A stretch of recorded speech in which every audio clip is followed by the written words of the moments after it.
Hey everybody, how's it going? So I just thought I would read to you this interesting little piece of news that came out last week. It says, Microsoft and Apple wage war on gadget right to repair laws. Dozens of states have raised proposals to make it easier to fix devices for consumers in schools, but tech companies have worked to quash them. This is something that I've been working more and more to bring attention to, particularly in larger newspapers, news outlets, other people that talk about tech on YouTube, and it is something that's, slowly building steam. You have large creators talking about it. The FTC recently released a report that said a lot of the things that the opposition says about right to repair are not supported by evidence, and now you have Bloomberg featuring board members of a repair preservation group. Justin Millman, who is discussed in this news article, is a board member of Repair Preservation Group, and I'm happy to have him. It says here, Justin Millman has always fixed things. Blackberry, do not bite the microphone. Justin Millman has always fixed things. He tinkered with gadgets growing up before opening a repair shop in Westbury, New York, a few blocks south of the Long Island Expressway.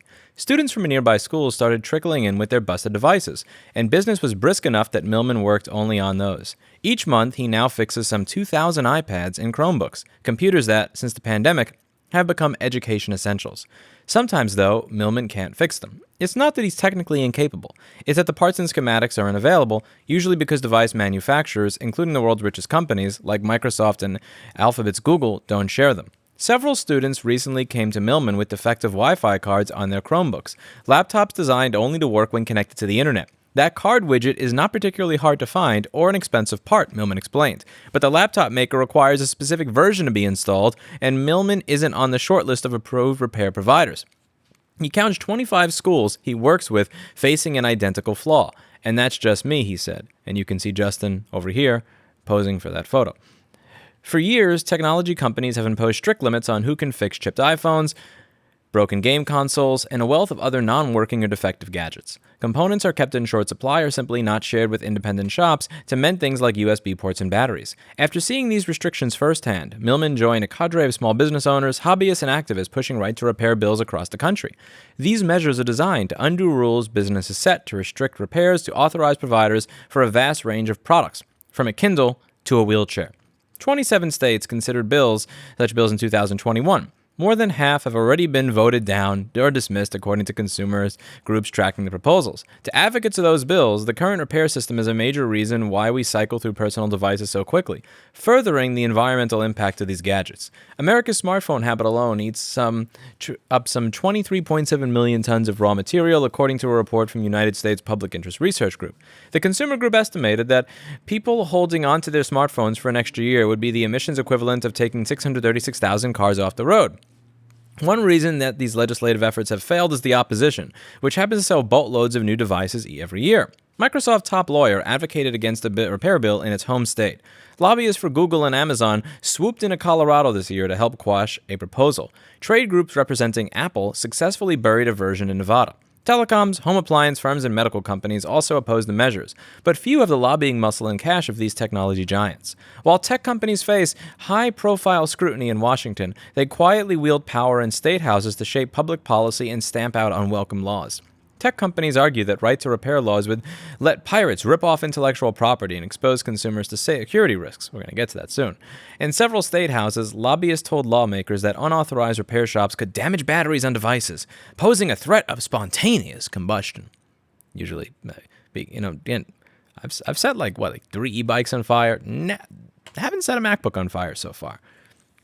Had an employee almost do that, but again, in 12 years. You would think that in the 12 or 13 years that the consumer electronics repair industry has been getting popular, that if this was a serious issue and you have repair shops around the country doing this with people that have a high school education, you'd think you'd see this happening more often, but you don't. Consumer groups don't buy these claims. They say tech firms are holding fast to a status quo that forces customers to pay more for repairs or simply buy new devices. These companies have monopoly power, said Brianna Tatone, a Colorado legislator who sponsored a repair bill. They're not looking for a compromise. They're looking for, leave us alone. Stop this. Go away. TechNet, a trade group representing several large firms including Google and Apple, sent letters to lawmakers in multiple states as part of an industry coalition, allowing unvetted third parties with access to sensitive diagnostic information, software, tools, and parts would jeopardize the safety and security of customers' devices and put consumers at risk for fraud. David Edmondson, a TechNet vice president, said in a statement, states have continuously rejected legislation like this, with 25 states alone last year deciding not to take action. You can find TechNet you can find some of their testimony in some of the videos that I've done here, which is, again, it's pretty funny because, again, you have people that actually do lobby for TechNet that say it sucks that there was no place to go to when my phone stopped showing an image on the screen. Damn, I guess I just have to buy a new one. Yeah, because people like you. I went over that in this particular video here. I found that hysterical that in the now deleted tweet from that lobbyist, they were complaining that they weren't able to get their phone fixed a few years ago. Absolutely hysterical. And I also went over some testimony over here. You could hear a testimony of a TechNet lobbyist, and then my reply to that to that piece of testimony. So going back to this article, pressure is not going away, however. Advocates are pressing forward in New York and other states using testimony from local business owners like Millman. In early May, the Federal Trade Commission released a report to Congress arguing that the current system for consumer electronics harms competition and economic development in low-income areas. The pandemic has exacerbated the effects of repair restrictions on consumers, the agency wrote, noting the particular shortages of school laptops. There is scant evidence to support manufacturers' justification for repair restrictions, the agency concluded. Edmondson from TechNet said the group is actively considering the agency's findings. They're really actively considering it. They're sitting there like, yeah, actively considering. Actively considering. It started with cars. In 2012, voters in Massachusetts passed a law requiring automakers to share information on vehicle systems with dealers and unaffiliated repair shops. Since then, consumer advocates have called for similar measures to apply to electronic gadgets, ventilators, and farm equipment, but none have been successful. In January 2019, lawmakers in Washington, a state with a big tech footprint, drafted a bill to broaden device repairs to include non-authorized shops to reduce unnecessary early disposal of those products. State senators wrote a similar version. That February, Microsoft held a meeting for state lawmakers to go over the company's priorities. It was a snow day, so executives convened over a conference call. Brad Smith, that's a name. Brad Smith, Microsoft's president, ran the meeting, according to a person on the call. He ticked through a couple of items before arriving at the repair bill. Microsoft didn't like it, and Smith argued that the measure would threaten his company's intellectual property. Later, as the legislative session continued, Microsoft treated the bill as an existential threat, said one lawmaker involved who asked not to be identified during private discussions. During Senate hearings on the bill, one lawmaker, Derek Stanford, my man, asked a trade group lobbyist why, after a fan on his Xbox broke, he had to ship the console back to Microsoft and wait weeks for a fix. There's no competition, Stanford concluded. In response, the lobbyist called the bill ill-considered. A clip of the exchange went viral. Still, the bill never came up for a vote. I remember that clip. This was awesome, and everybody should watch this. Derek Stanford was a really cool senator. The top comment on this video, when Charlie Brown was pretty much just making stuff up the entire hearing, when he said, we'd like to have more conversations with you. Dude, you're having a conversation right now. Answer the goddamn question. I thought that was an amazing response. I wound up pinning it, but I pinned it long after. It had like 20K likes already. It was a very nice response, and most people who watched this video really wondered, what is it that you want to discuss behind closed doors? Why don't you want to have these conversations in view of the public so that they could hear what it is we were saying? Wonder about that. We believe consumers are entitled to receive repair services that are safe and effective, a Microsoft spokesperson said in a statement. We provide consumers with repair services that ensure the highest quality of repairs, safeguard consumers' privacy and security, and protect consumers from injury. One lawmaker on a committee handling the bill has since gone on to work for Amazon. An Amazon spokesperson declined to comment. Gee, I wonder if that's one of the people that made sure the bill didn't get anywhere. I wonder. Oh, man. This stuff is so corrupt. And it happens in plain view for everybody to see.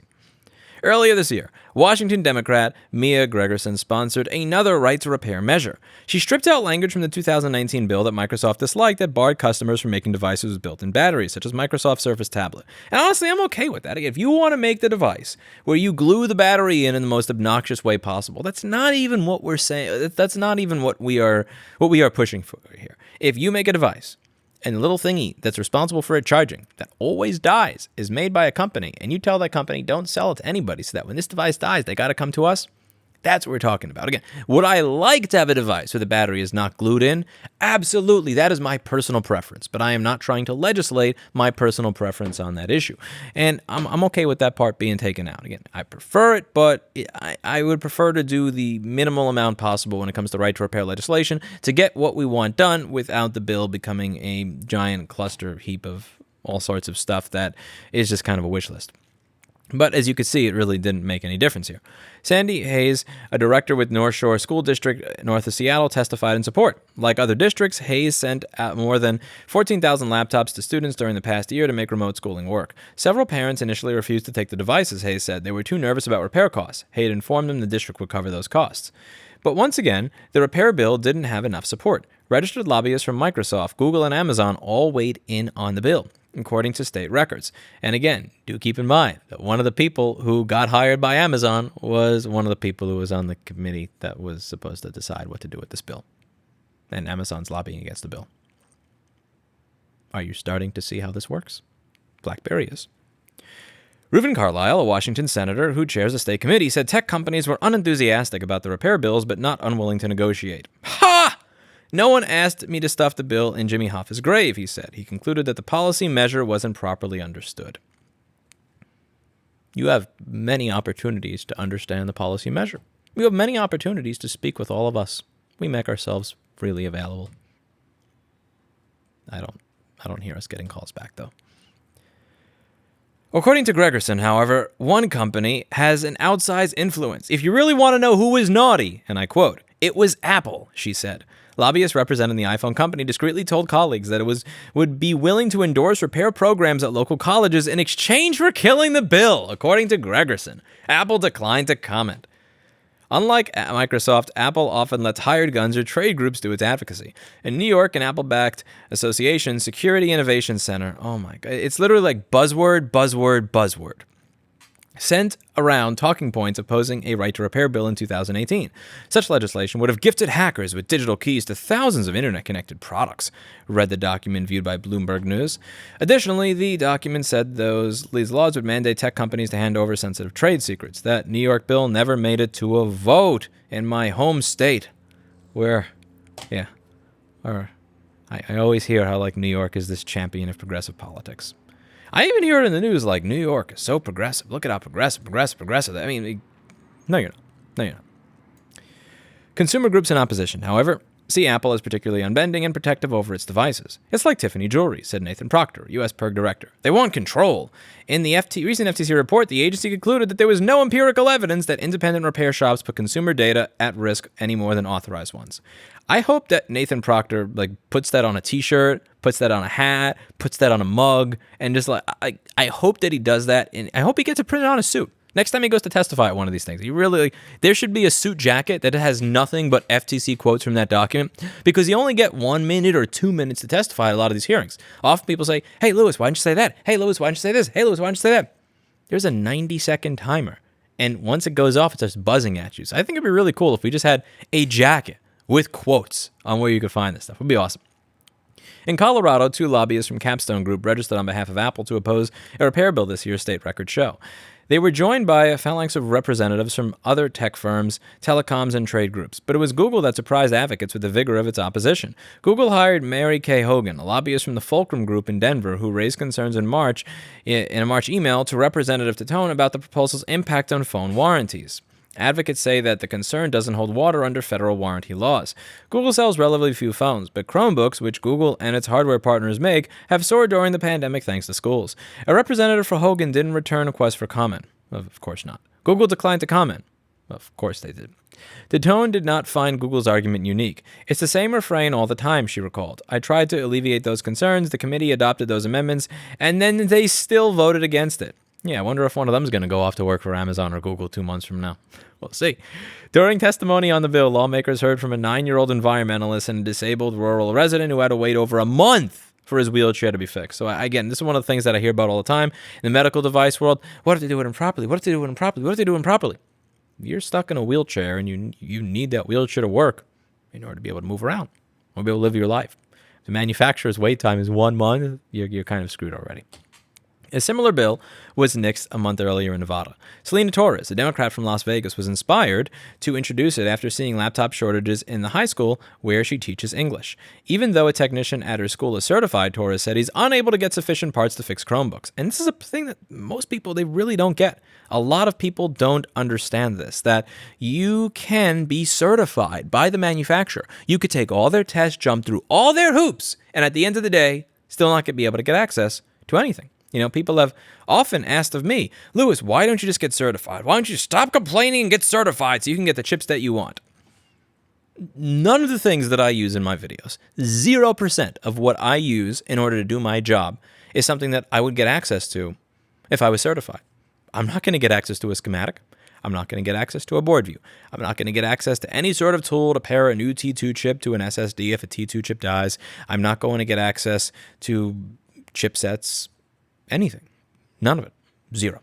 So I think it is important, and I think it's cool that politicians are starting to see that that's the case. You can be completely certified. You can work at a school district, fully official and everything, not someone that is just, jackass like me in his gray t-shirt fixing stuff out of his shop who barely graduated high school. You can be certified and everything and still get access to nothing.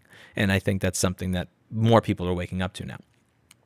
Nevada has only 2 official Apple stores, which Torres said means many residents must drive long distances for cracked screens or busted devices. Within weeks of introducing her bill, Torres saw a tech lobbyist she didn't know wandering around the state building.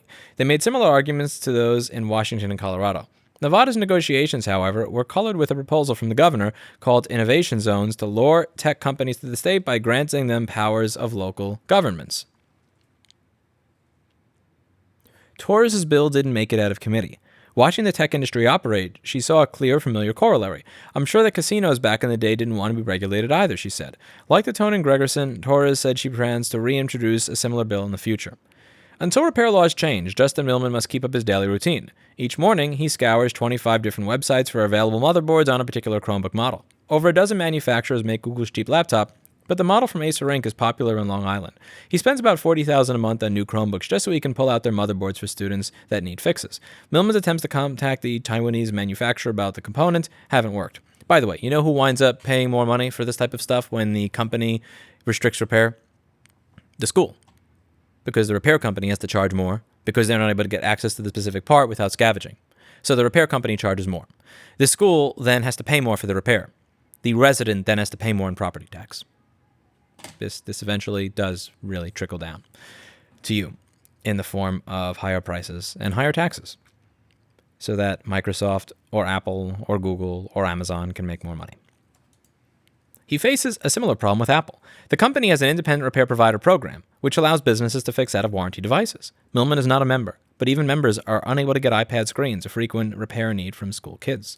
Around 10 to 15% of a district's devices end up needing repairs during a typical school year, according to Millman.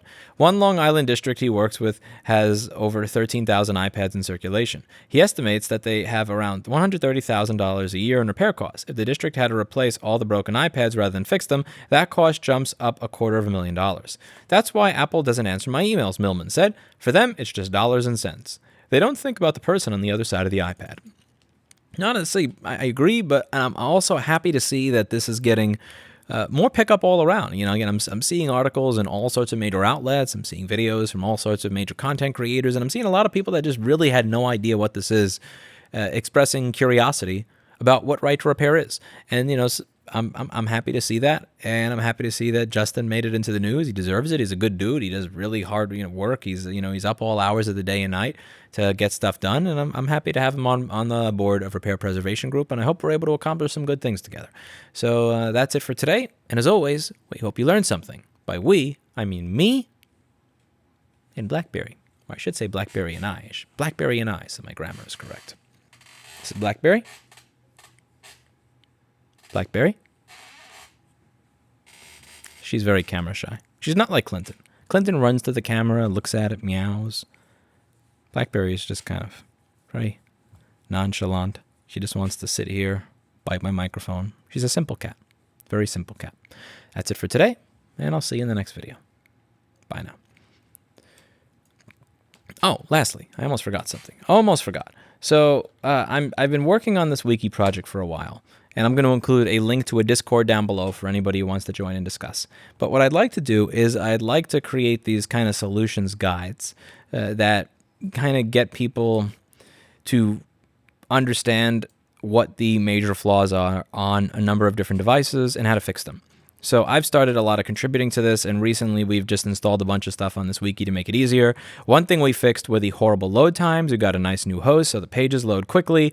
And the next thing that we did is we also have a visual editor to make things a bit easier. So for instance, over here, you have a page where I go over all of the different problems that you have in the device on the left, and then I add all these little solutions here on the right. Like, if you know green light in the charger, maybe this power rail is missing, maybe adapter sense is loaded, bad DC inboard, keyboard could be shorting this to ground, this chip may be bad. So it's kind of, I try to create these sheets for all of these different products, all these different MacBooks. So I've started with MacBooks, but right now the main problem I have with this is that for the most part I'm the only contributor.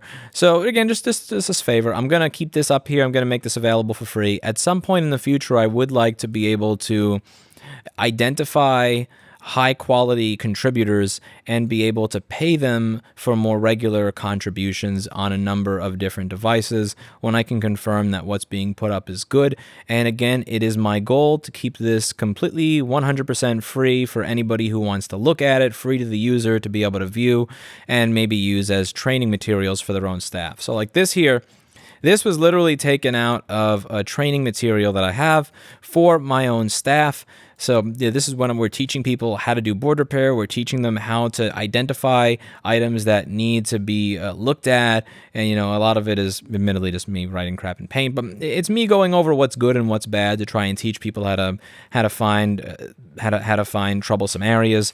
And my goal with this is instead of me staying up until 5 in the morning every day for 3 or 5 months to find out all this stuff on my own, wouldn't it be cool if once you learn the basics of board repair, you could just kind of go to some place where you had all this stuff already available? And you could see people are adding a bunch of stuff for other brands.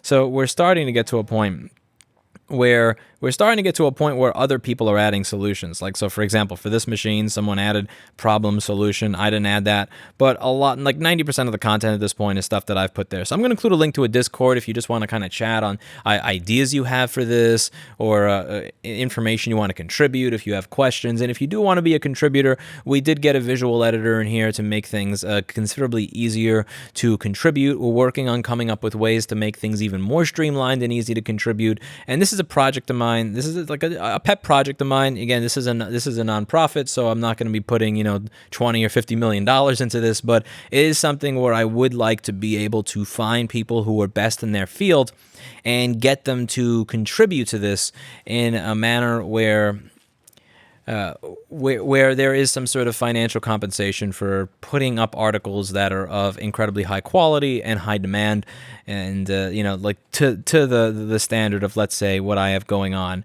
here with, let's say, this article on the MacBook Air. Like, if you're able to write something like this and the information is actually good, we're working on putting together a way to compensate people that do this, because this is something that we are going to be continuing to make available for free to everybody. There is this kind of idea in this business that if you put up this type of information, that your business will go away because you've now shared something that is your secret. And I really, really hope that my business going from like 2 to 3 employees to having like 15 of them disproves this notion.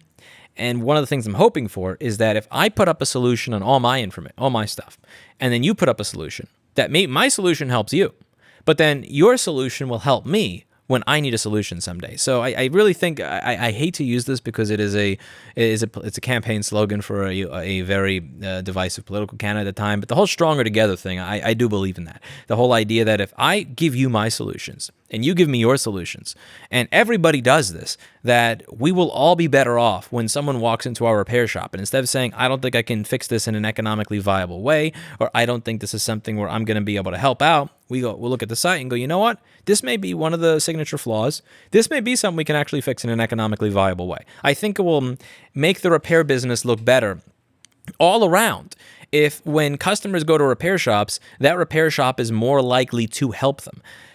To find someone who knows about some of the flaws in these devices, or someone who knows that, like, I don't know, the speaker line will cause boot looping or something, you may have to go to 200 shops to find one shop that knows that.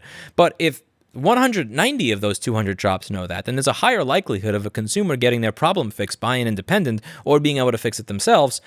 And that gives consumers a better impression of repair as an industry and repair is something that they can do themselves, which adds to the goal of right to repair. We want more customers to have good experiences with repair shops. We want more repair shops able to bring in revenue for themselves by performing repairs they otherwise would not have been able to do. We want more devices out of landfills, and the more people contributing to this, the better I think we can do that. Again, having to figure out all this crap and like figuring this all out on your own, again, I do think people should go through that research to continuously find stuff. But once we do that, it shouldn't be something that's just stuck in one person's head. And so my plea to all of you, if you would be open to contributing to this wiki, repair.wiki, and if you would also be open to joining the Discord down below, just to give your thoughts, your suggestions, your questions, your idea donations, anything like that, please, I'm more than open to listening to you all. So see you all in the next video.